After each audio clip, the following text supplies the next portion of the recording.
Reading with your kids.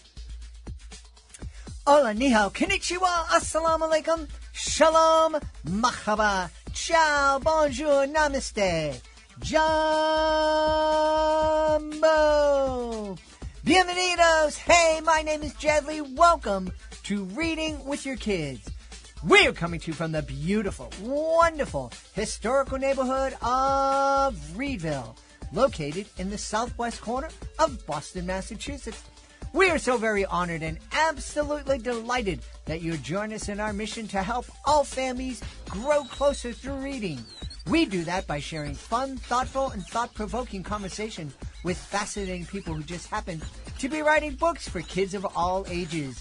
Please consider joining us in this mission by telling all of your family and friends about the show and letting them know that they can hear us on the WREB AM/FM 24/7 radio network, and they can find us on the iHeartRadio app, on Apple, Spotify, Good Pod, Podcast Addict, Amazon Music, Audible, YouTube.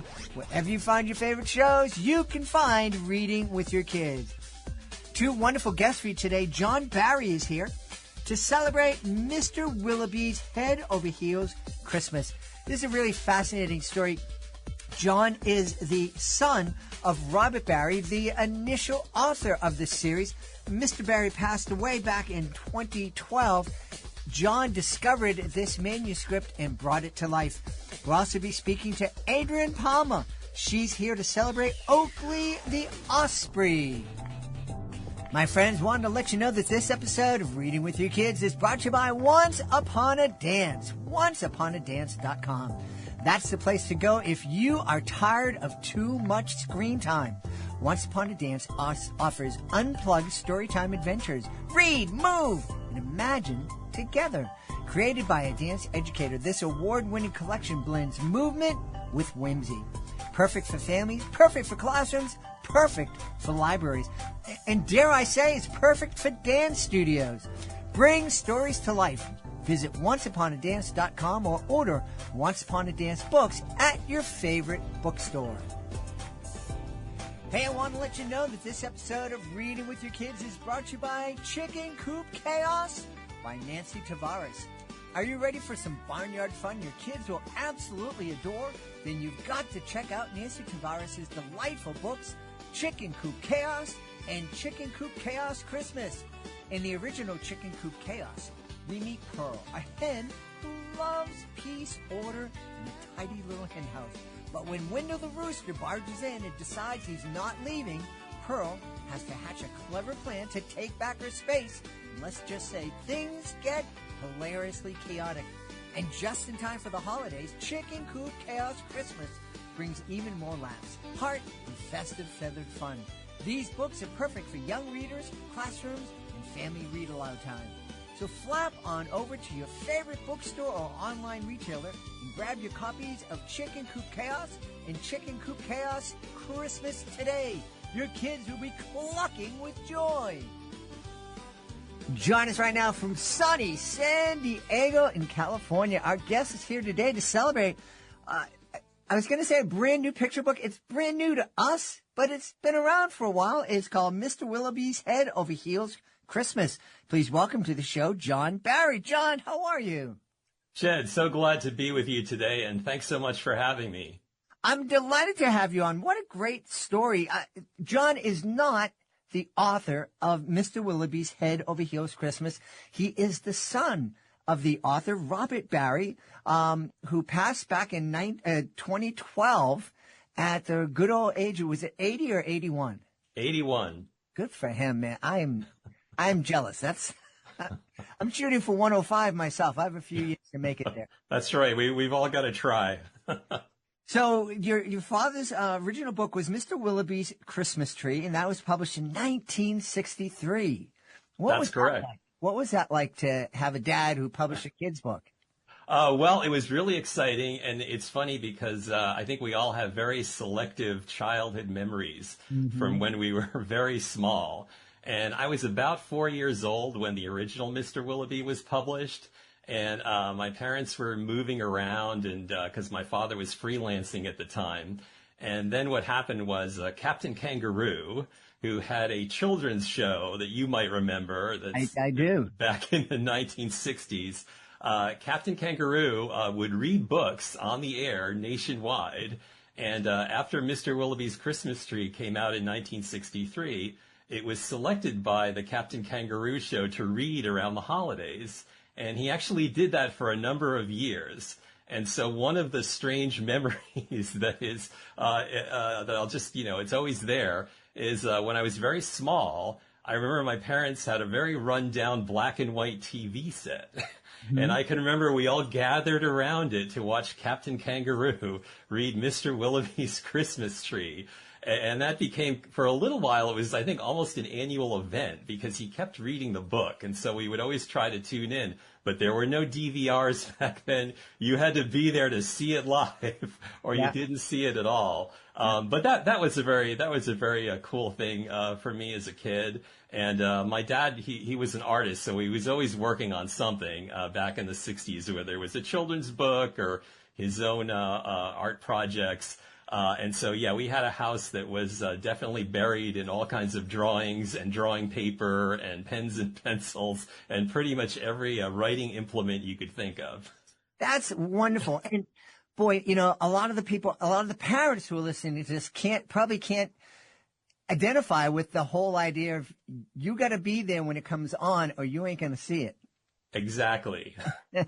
Yes, that was a thing. That was in the old analog world. That was a thing. You had to be there or you missed it. Yeah. I've told this to my beautiful wife a number of times. I remember my aunt and uncle in our neighborhood in Boston were the first couple in the neighborhood to have a color TV. And it was such a big deal.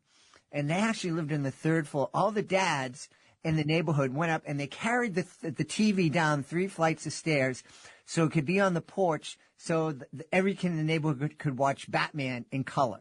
And that blew our minds. And it was 60, 75 years ago. And I remember that.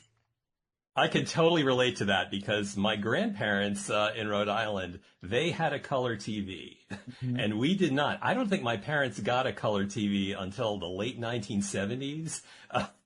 And so, yes, it was always exciting to go down to the grandparents' house and there was Ed Sullivan in living color or something else in living color. And when you were a little kid, it was, how can that be? Yeah. And the other thing that's strange from that time in history is that back then kids would watch TV shows with adult hosts. Captain Kangaroo, there was Bozo, there was in Boston, there was Major Mud. Nowadays kids, they're only watching shows with other kids on, it seems. Right. Oh no, I think that's right. And I guess we probably lived through the emergence of Saturday morning cartoons and things like that were very dedicated to kids. Yeah. But it seems like it took a while for all of that to come around. And there were many, I think that's why they called all the old shows family shows, because the entire family would gather around and watch them. Well, I didn't know any family that had more than one TV. That was unheard of. We just need one, and it's huge, and you need 5 or 6 dads to carry it out of the room. And so you all sat down and watched TV together. Oh, yeah, no, that's exactly right. And, again, while we're talking about sort of lost worlds, my father growing up, he was a kid of the Great Depression. He was in high school sort of right after World War II. That was a time, it's certainly in his neighborhood, when kids made their own fun. Mm-hmm. And they didn't have a lot. I think he had some lead soldiers and, maybe a couple of toy cars, something like that. But he had a gang of neighborhood kids that he ran around with. And somewhere he got an inspiration to get interested in art. And it might have been, I remember even when I was a kid, my grandmother would always save the Sunday comics. And that was like a big thing. And I know they were sort of a big thing for him, just seeing these things every Sunday and they're in color and everything. And so he started drawing as a very small child. And when he was in high school, he had a high school art teacher who really inspired him and encouraged him because she saw that he had a talent for that. And so he started drawing and he started doing a lot of illustrations that appeared in high school publications. whether it was the quarterly poetry and writing, publication or something, he would draw the cover. He drew drawings that ended up in the school yearbook. He got magazines, and there was a magazine. This preceded, I think, a magazine you might remember called Boy's Life, which is around when we were a kid. Well, there was a sort of, I think the predecessor to that, or a similar magazine in the 40s, was a magazine called The Open Road for Boys. And they had a monthly cartoon contest where kids from around the United States would draw a one-panel cartoon and submit it to the magazine. And if you read about the history of that magazine, a lot of people who became famous cartoonists started by submitting cartoons to the Open Road for Boys. And so my father, in the late 1940s, he entered the contest, I think, a number of times. He won several honorable mentions. I don't think he ever won an actual prize. But I spent some time tracking down the magazines that his cartoons had appeared in. But he was a very committed, to this idea of doing art. And he really followed his passion because, he was a kid from a small town. My grandparents, they were very blue collar. And he ended up, going to Europe. He studied abroad. He learned to speak German. He went to school for a while in Zurich, Switzerland, because he was told that's where the great graphic arts were. And he did that in the late 1950s. And he was really committed to, making it as a freelance illustrator. And finally, in the 1960s, he switched gears a little bit and went back to school and got a graduate degree at the Rhode Island School of Design. And he ended up being a professor of design at UMass in Dartmouth. And so for about 30 years, he taught college kids illustration and design and things like that. But, he got the bug, he had a passion, and he really pursued it. And it was a great life for him because he really enjoyed doing that. Good for him. And it sounds like he, in turn, made life pretty good for you because I hear nothing but pride and love as you're speaking about him. Oh, no, I really admired my dad a lot. And, he's a very inspirational character to me because he had a lot of fortitude for sticking to things that he was interested in. He had a lot of very interesting adventures as a result. I mean, it was curious because one of his classmates when he was an undergraduate at the Rhode Island School of Design was from San Juan, Puerto Rico, and they became best friends. And my father knew nothing about Spanish. He knew nothing about Puerto Rico. But after they graduated and after they both got out of the Army, he moved to San Juan because his college classmates started a print shop in San Juan. He worked together for him for, several years, living in San Juan and absorbing all the art from San Juan and the island. And they worked together for the next 50 years. My father kept doing illustrations for his college classmates' business. And it was really just a crazy lifelong friendship that produced a lot of great art. That's wonderful. So here we are we're in 2025, and there's a new Robert Barry book coming out, Mr. Willoughby's Head Over Heels Christmas. Before I ask you what that book's all about, tell me, please, how did it come about? Okay, well, this is a great story. So after my father passed, I was going through a lot of his files, and there were a lot of things I was completely unfamiliar with because when I was small and going to school and busy with other things, I wasn't keeping track of all the projects he was working on. And so there was it's almost iconic to me now, but there was a old gray wooden filing cabinet that was buried in a corner of our house. And I never knew what was in the filing cabinet. I never looked in the filing cabinet.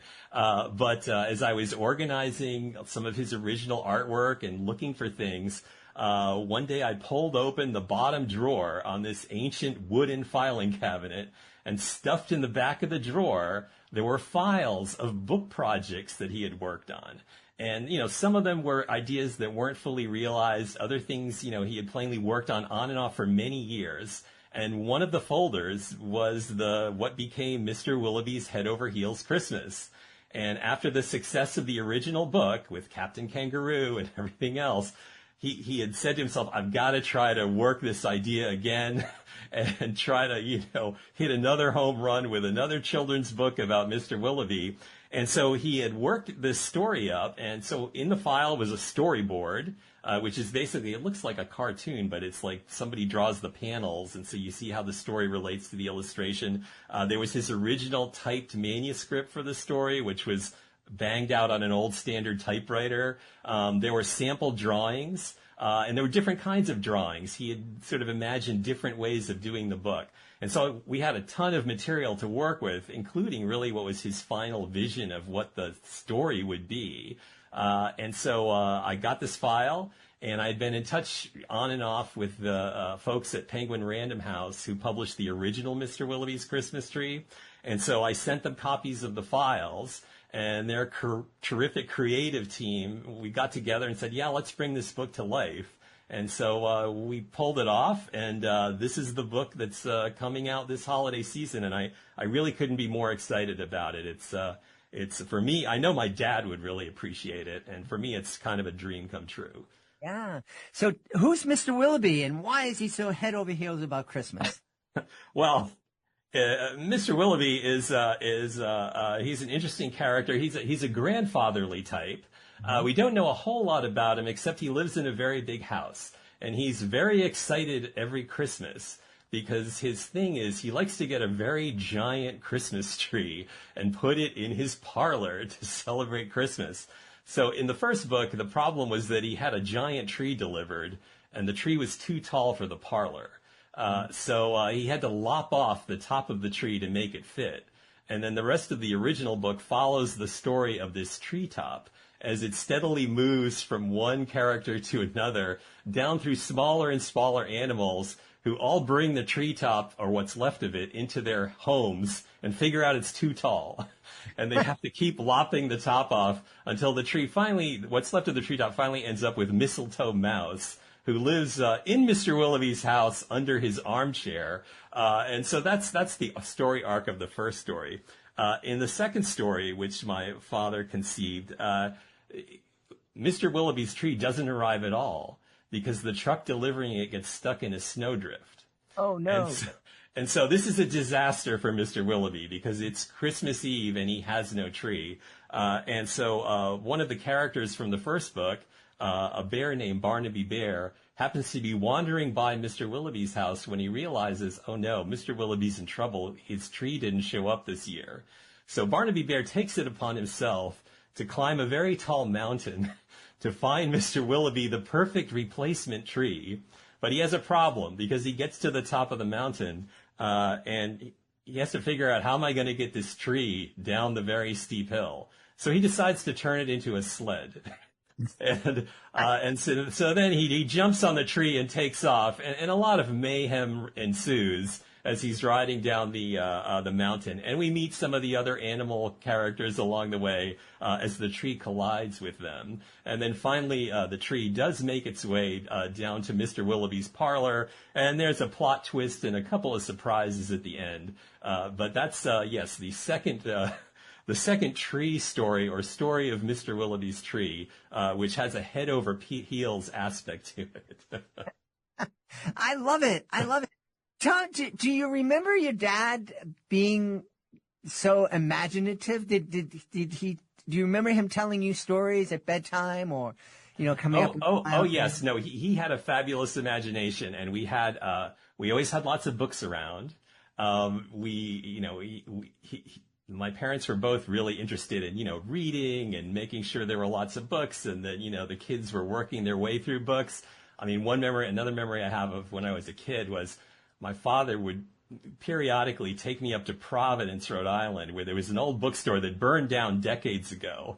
And they used to have, Hardy Boys books there, that were well thumbed and, they were used and everything. But you could get these books for 50 cents. Mm-hmm. And so I would always go home with an armload of Hardy Boys books or something else. And so we were very focused on reading in our family. And I think my father's, because I've been thinking about this, getting ready to talk to you today, I think my father's inspiration for Mr. Willoughby and the sequel that he wrote were that, number one, he was always really fascinated with animals. And he loved to illustrate animals and, give them personalities. And he always thought there was something so funny about their antics. And he was always doing something like running a bird feeder, rescuing skunks from the backyard, whatever it was. And so he really saw a lot of comedy in the things that animals did, and he was very interested in the natural world. The second thing that I do remember about him was he was fascinated with found objects. So he would take a walk on the beach, and he'd drag home like a big piece of driftwood that looked really unusual, or he would find a crazy looking bird feather. And, later on he would take things like that to his drawing classes and have his students draw them. But he was very interested in objects and antiques and how they appeared. And he would work those into his drawings and his stories. And so I think, that was an inspiration for the two Willoughby books. And then I never talked with him about this, but I think the two other inspirations for the stories were my grandmother, who was from Block Island, which is a remote island off of the coast of Rhode Island. She had a Christmas tradition which involved getting the whole family together every Christmas Eve around a Christmas tree. And the Christmas tree that my grandmother put up every year was completely covered with tinsel. You could not see the tree. This was a stunning object to behold. And I think that must have fixed the idea of a Christmas tree in his head very vividly. And the second thing, sort of reflecting on the first book, and sort of the theme of the book, and it extends into the second one as well, is when my dad wrote the first book in the early 1960s, there was a lot of news about bad things happening in the environment. And I don't think it's a coincidence that Rachel Carson's Silent Spring came out in 1962, the year before he put the book out. And there was a lot of beginning interest in conservation, and the first book is very much about conservation. I mean, it's like, let's use every little piece of this tree and have a celebration around it. And then, the second book I like because it kind of bookends the first, because in the first book, all the characters end up sharing in Mr. Willoughby's tree. And in the second book, they return the favor by getting him a tree when he has none. And the book ends with, I think, a theme of, community and friendship and kindness that's always very important for young kids and everybody else. Absolutely. It's beautiful. I love how this story came back to life. I'm a little sad that your dad didn't get a chance to see. Well, he probably sees from wherever he is right now, but he wasn't here to have that second book to be able to hold it in his hand. Well, that's true. Although I do think he knows the second book is coming out, and I also think that really after he wrote Mr. Willoughby in 1963, that book took on 9 lives for him. And he did a lot of things with it because he would go to book signings, like around the holiday season. He would go to bookstores. If you're an author of children's books, lots of times the book is taught in school, like it's a book that a class might read. And a typical assignment, which you might remember from your youth, because I certainly remember it from mine, is the teacher would say, "Today, class, we're going to learn how to write a letter. And we're going to write a letter to your favorite author." And so he would get letters from kids, and he would get letters from grandmothers after a while who remembered the book from their childhood, where, they would send him a letter and say they're such a big fan, and they would tell some story about how the book it had become part of their holiday tradition. And so he was always pretty close to the book, even after it became many years old and it had been around a long time. And then in the mid-1990s, Jim Henson's Muppets, they adopted it as a television special, and that was on TV in the mid-1990s. And then after that, I believe, he was asked to do a full-color version of the book because the original book was sort of in shades of green. It wasn't a full-color book. And so after he did a full-color book, it was as if the book had been created all over again. And I think it was around 2000 that Katie Couric read the book on the Today Show, and it was sort of like Captain Kangaroo all over again. Here we go again with Mr. Willoughby's Christmas tree. And so, really for the second half of his life, he was constantly somehow connected to Mr. Willoughby's Christmas tree, and it kept having revivals. At one point when we lived in Washington, D.C., he traveled down to visit us because there was a theater company, sort of an off-Broadway theater company in Maryland that did a production of the story. And they had gone completely crazy making costumes and writing a script and everything else. And my dad went down to see the production and so he had a lot of fun with it over the years. And so, I think in a way, I think he knows the new book is out somewhere, wherever he is. And I also think that it's sort of a perfect coda to the important role that the book played in his life and all the fun that he had with it over the years. Yeah, yeah. I'm curious, are you planning to do any of the book events? Maybe go and to Yeah, I might be. The book actually, it's coming out very shortly. In fact, I think it officially physically debuts tomorrow.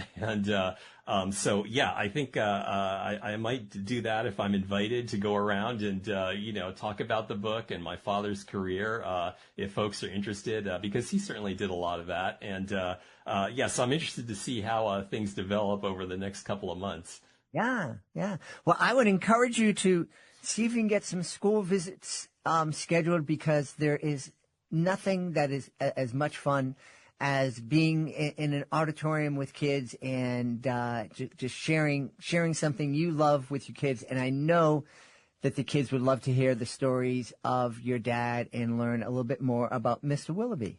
Right. Well, no, that's a terrific idea, and I'm definitely going to keep that in mind. And so it's very exciting that the book's actually going to be a physical thing that people can get at their local bookstores or wherever they get their books. And I'm interested to hear what people's reactions are to it. Yeah. So I'm curious.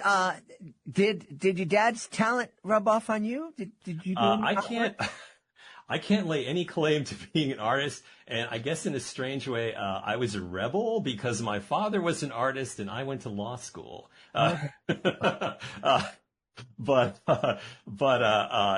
I do have a great appreciation for art, and I have a daughter who's very artistic and likes to work with creators, and so I think that there's a lot of art interest and art talent swimming around in the family, although it probably didn't land on me quite as hard as it did on some other relatives of mine. Well, we need artists and lawyers and everybody in places. I would encourage you to go back to that old file cabinet and see if there's another story that you can share with your daughter. Maybe she can bring it to life. Oh yeah, no. I think, and I have, I guess we'll stay tuned because there's some other files we're looking at, and maybe there'll be another surprise coming down the road. But it was very exciting to me to find a lot of this old artwork and book ideas and all kinds of things, and to give people a flavor of how my father would work. In these files, there were all kinds of crazy things. There were newspaper clippings. Here's an idea from a story. There were things he wrote on airplane napkins. Like write a verse down and stick it in the folder. And I think that's a very common thing for creators because their mind is always going about things. And so he would, write these ideas down on anything that happened to be close by. It could be a paper bag, and then he'd tear it out and stick it in a folder. And, I'll get back to that later, which is probably a very, good piece of advice for people who are working on the challenge of, creating books and so on. Yeah, it's an excellent piece of advice.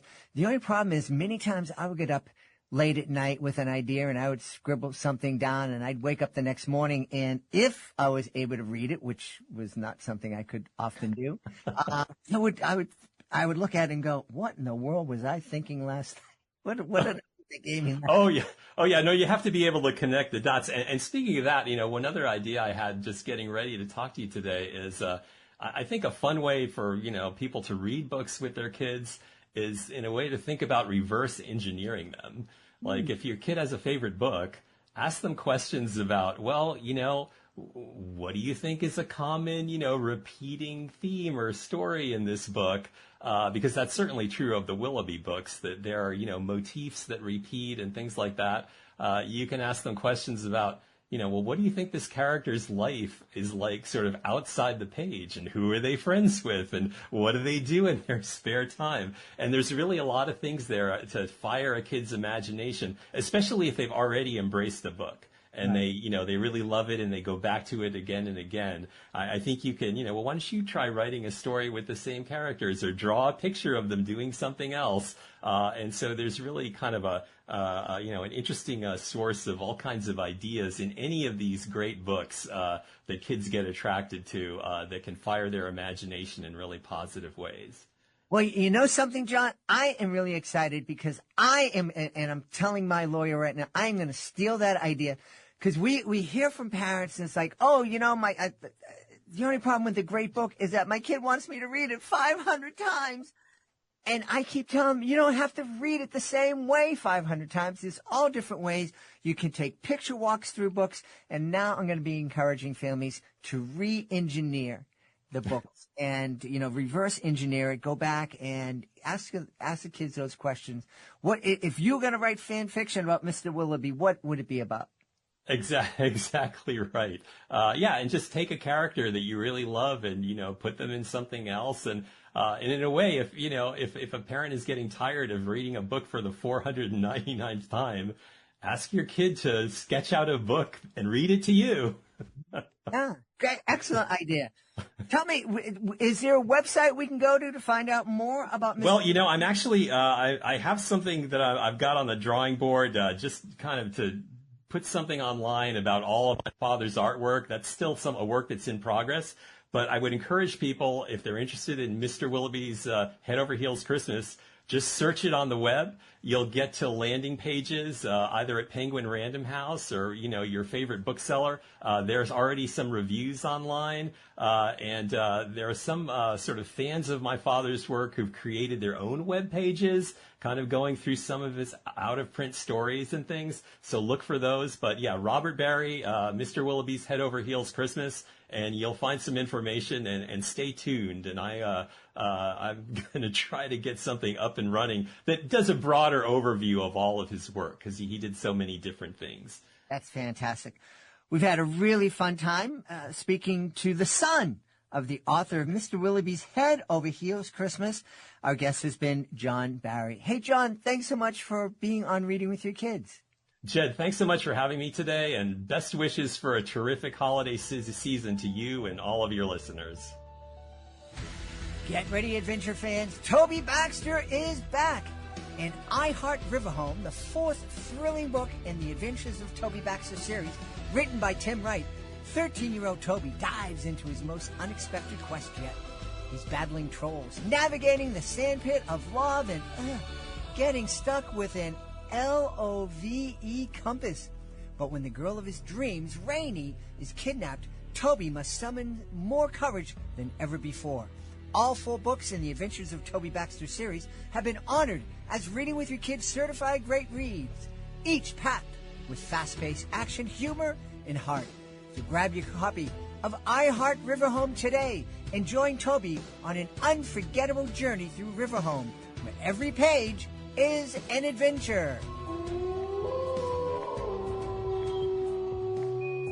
This episode of Reading with Your Kids is brought to you by Trumpet, the Miracle Wolf Pup series.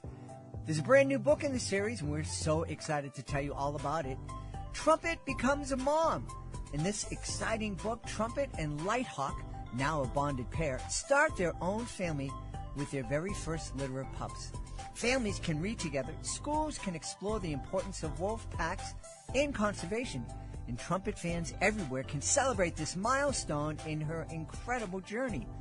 Grab your copy today. Available on Amazon, Barnes & Noble, select bookstores, and the Wolf Conservation Center, where Trumpet and her family live. Plus, 50% of all profits go right back to supporting the Wolf Conservation Center, with more donated to Lighthawk Conservation Flying. So grab your book today and have a group haul for Trumpet and her family.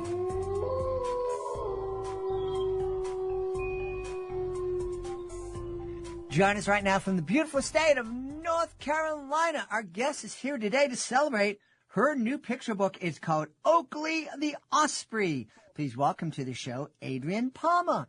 Adrienne, how are you? Good. Hi, Jed. Thanks for having me. Delighted to have you on. Tell us about Oakley the Osprey, please. Yeah, Oakley is actually the fourth book in the wildlife series, and I just decided to write a book about ospreys because I have several nests near where I live in Nag's Head, and I just drive past them all the time and decided to get to know ospreys a little bit more. So I started researching all about them and said, you know what, this sounds like a good book. Awesome. Tell us, what is it about ospreys that fascinated you? Well, their nests, well, quite a few things. So their nests need to be in a safe place near water for the fish, but they're usually atop utility poles or light poles or channel markers, anywhere close to water and fish that they feel safe. Mm-hmm. And another fun fact about them is they come back to the same nest every year. For example, the ospreys here travel to South America when it gets cold and then come back to the same nest. And they just get more twigs and sticks and, pretty it up a little bit and get ready for the babies to come. So I think that's pretty interesting. And when they're hunting for their fish, they swoop down and actually go feet first into the water. So I think that's pretty fun. But yeah, they live on every continent except Antarctica. And depending where they are, they might, like I had Oakley do, come up from South America. But where it's warm, for example, California, Florida, the Gulf, the Caribbean, they live there year round. Wow. Now, is there a big difference between the ospreys that migrate every season, like Oakley, and the ones that stay put down in the Caribbean? Yeah, no difference at all. It's just the geography. Okay. Yeah. I'm really fascinated by animal behavior, especially bird behavior. We are actually blessed here in Boston. We live in, my beautiful wife and I live in the city of Boston, but we're as far away from downtown as you can be and still be within the city limits. And our property abuts a wildlife sanctuary. And there's lots nice. Lots of, it's mostly birds. And our backyard is, oftentimes, at least twice a year, spring and fall, our backyard becomes a rest area for birds that are migrating north or south, depending on the season. And it's just fascinating, the thing that you said, that Oakley travels down to South America and then comes back to the same nest every year. Yes, yeah, really fascinating. That's a great fun fact to share, because in the back of all my books, I list fun facts, just if kids want to just go a little bit deeper. So I thought that was pretty neat. Yeah, another good fun fact about them is their outer toes can swivel forward and backward, which I think is pretty neat. So they're pretty beautiful creatures. That's wonderful. Tell me, what was it, I'm on your website and I can see that you have like 11 children's picture books. Yes. They're all centered on animals, whether it's under the sea or on land. What is it about animals that just captures your heart? Well, I really came to this quite accidentally, because I was in education for many years. But in 2020, I was actually speaking with a colleague about our love for loggerhead sea turtles, and we were just chatting about that. And because I've never seen the hatchlings emerge. So I've tried many. I mean, they're too late, too early, what have you, but I've never seen it. But anyway, we were just chatting, and I said, you know what? How about if I write a story about loggerhead sea turtles and you illustrate, because he's an artist. So I went home that night, did a first draft, and as it turned out, he was just too busy, so many things going on. But I said to myself, let me just pursue this. So I found a publisher, and that was Lola the Loggerhead.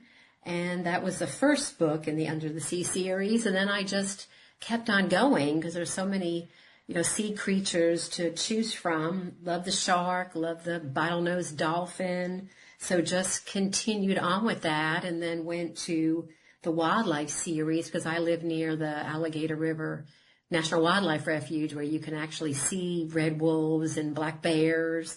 So I decided to do that route. Also see the river otters there. So just decided to pursue that. So it really has been such an amazing adventure.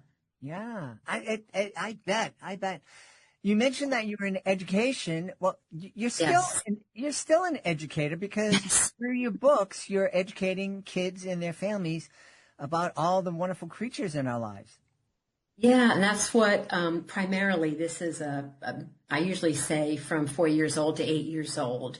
But, as an educator, I hope my books will have children develop a love of reading that will continue throughout their lives. But I want the books to be first and foremost entertaining, but then educational and factual. So for each book, I just find an expert in that field for that respective animal, just as my go-to person. Check my facts just to make sure that, what I'm saying is true. Just for example, with the Lola the Loggerhead book, I know folks who are involved with NEST, the Network for Endangered Sea Turtles, so they were my go-to people. For the Dawson the Dolphin book, I have a friend who's actually on the board of directors for the Dolphin Research Center in Grassy Key, Florida. So we actually went to Florida and were able to swim with the dolphins, and folks there were my go-to people. So I think it's just really important for me just to have someone that I can go to just to review all my, notes and facts, just to make sure that what I'm saying is, very factual and up to date. So yeah, it's been great. Yeah, I bet. And that up to date, I think that's so important because it's incredible. We think we know so much about the world and about our surroundings, but we're learning new things every day. Every day, that's right. And, just for example, with the Willie the Red Wolf book, I was able to talk to the program manager here for the Alligator River National Wildlife Refuge, and they're really trying to increase the red wolf population. And what I didn't know is, I gave him the name Willie, but all the wolves are numbered and they're collared.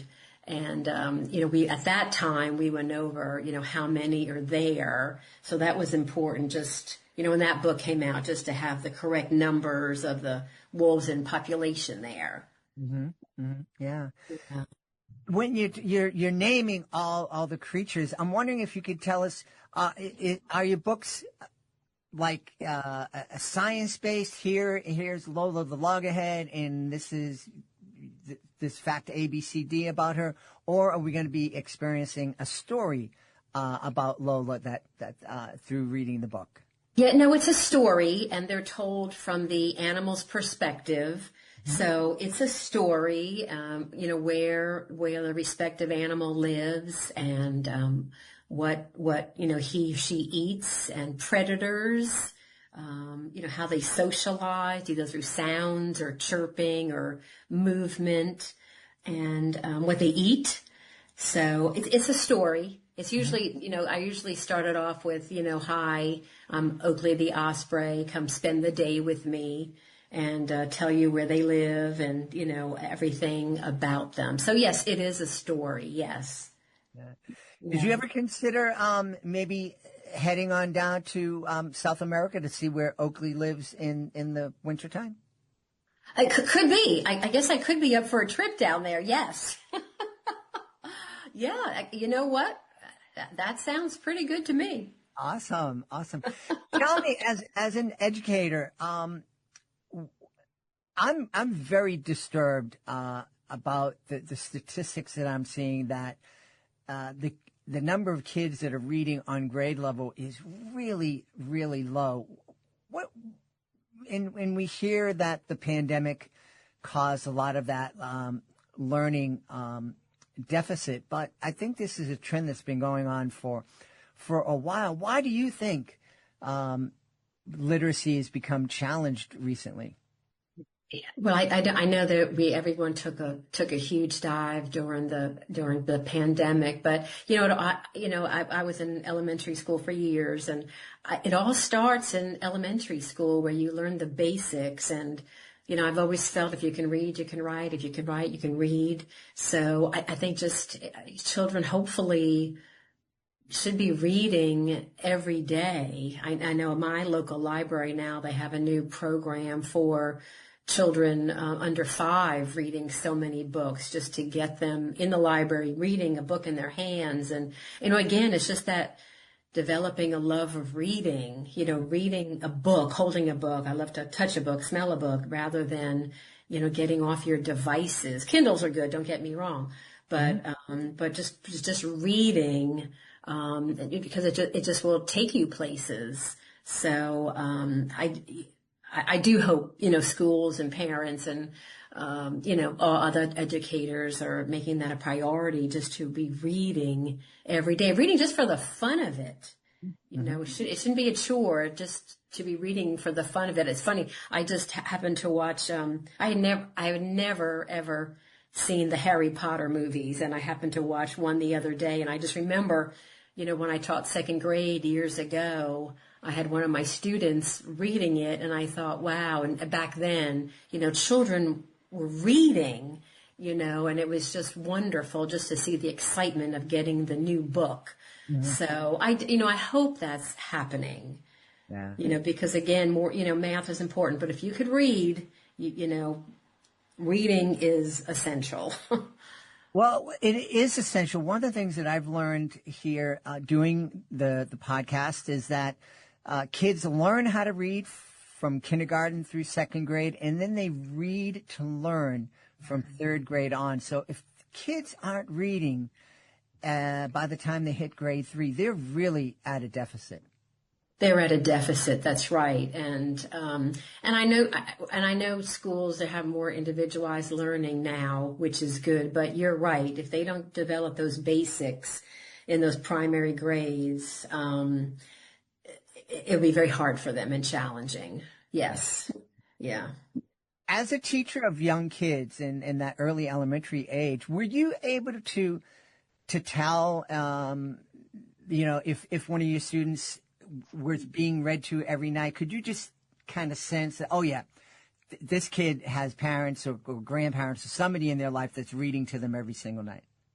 Yeah, you could, and I always encourage that. We really tried to have incentives for reading, and we kept track. Actually in the class, we made time for sharing what book you are reading, which was fun. So I didn't really have any issues with that, because kids were excited to be sharing and to be going to the library. So I really didn't have any issues with that. But yes, you could tell. And it's hard. Parents are working. I know it's hard. It is hard. But yes, you could tell. Yes. I've shared here on the podcast.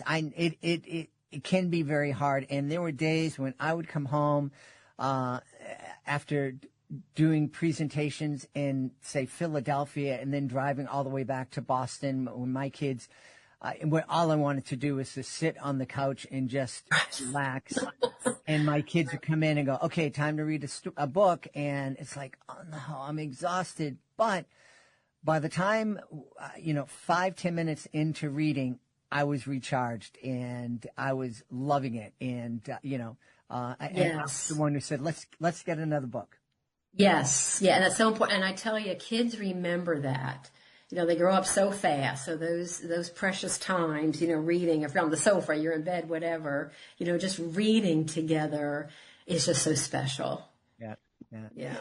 Yeah. So on your website, I see that you've written about loggerhead turtles, and I saw a sea turtle once out in the ocean swimming alongside a boat I was in. That was so cool.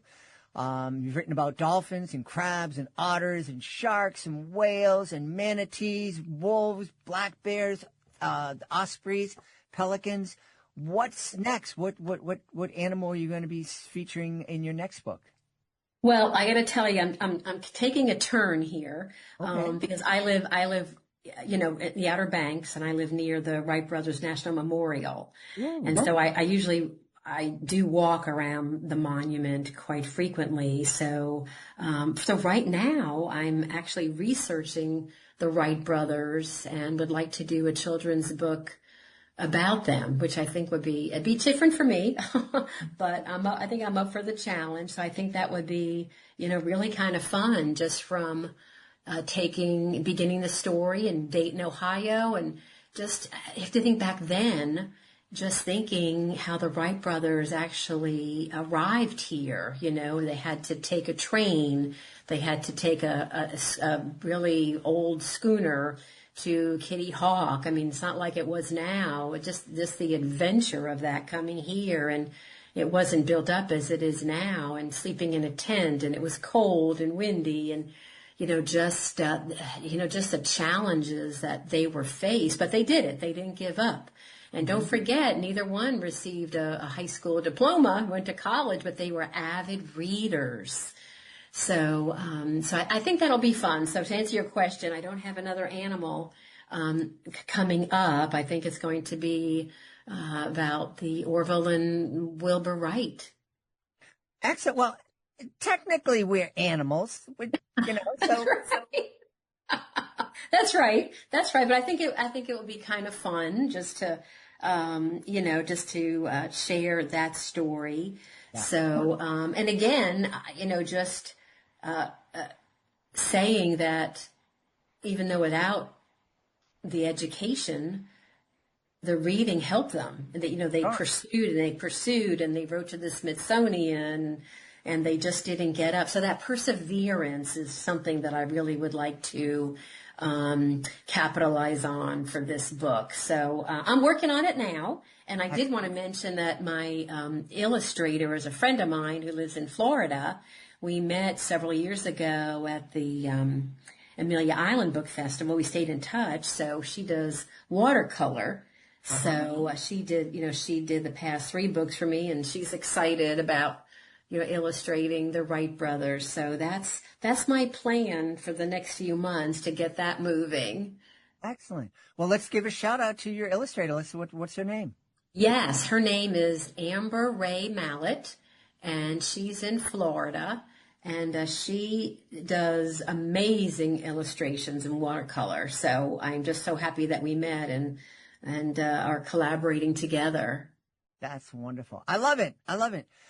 I mentioned your website a couple of times. Tell everybody where they can go to find out more about Oakley the Osprey and all of the wonderful books that you've created. Yes, my website is my name, adriennepalma.com. And go check out my website. And all books are available on Amazon or at your favorite bookstore. So, please check them out. That would be absolutely wonderful. We've had a great time speaking to the author of Oakley the Osprey. It's the new picture book from our guest, Adrienne Palma. Hey, Adrienne, thanks so much for being on Reading with Your Kids. Jed, thanks for having me. We hope you've enjoyed this episode of Reading with Your Kids, and will join us for the next exciting episode of the show. If this episode made you smile, if it made you think, please consider sharing a link to the show with someone you love. And also, please consider leaving a 5-star review. And, of course, we'd love for you to subscribe to the show wherever you find your favorite shows. We'd also love to connect with you on social media, facebook.com/readingwithyourkids, at Reading With Your Kids on Instagram, and at Jedley Magic on Twitter. We have a fantastic YouTube channel, youtube.com/readingwithyourkids. And our website, it's readingwithyourkids.com. I want to thank the folks who made today's show so wonderful, starting with our guest, John Barry. Please be sure to check out Mr. Willoughby's Head Over Heels Christmas. Also want to thank Adrienne Palma. Please be sure to check out Oakley the Osprey. I want to thank my incredible team, Fatima Khan, Chris Doherty. I want to thank my beautiful wife for all the support she gives me. Most of all, we want to thank you. The holidays are coming, and you are as busy as ever. And yet, you still manage to find time to read with your kids every day. And believe it or not, that is making the world a better, kinder, more empathetic place. Thank you so very, very much. I'll be looking for you in the next episode of Reading with Your Kids.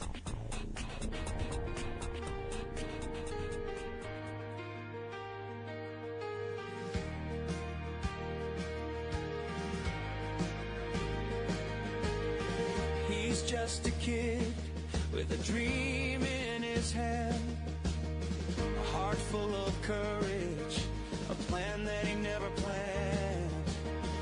One minute he's home, next he's through the door, to river home again, adventures calling once more.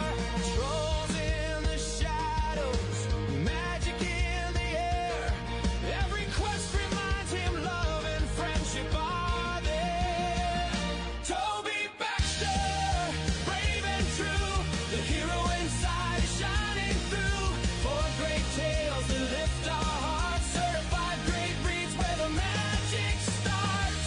Our heart a river home, we're cheering for you, adventure never ends, when your heart is true.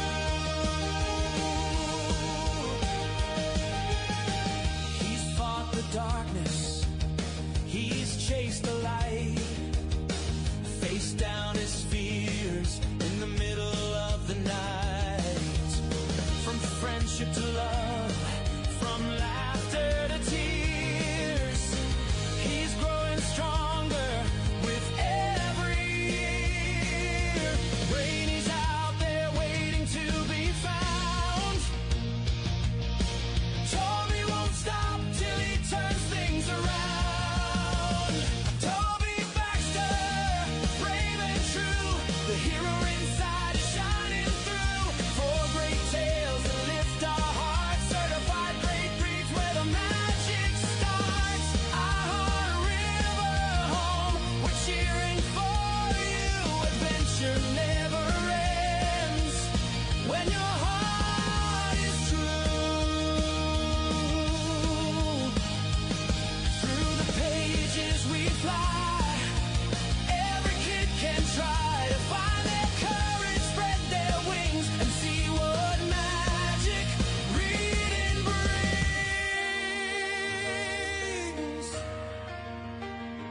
Toby Baxter, lead the way, river home is calling today, for adventures, laughter and dreams, a hero's heart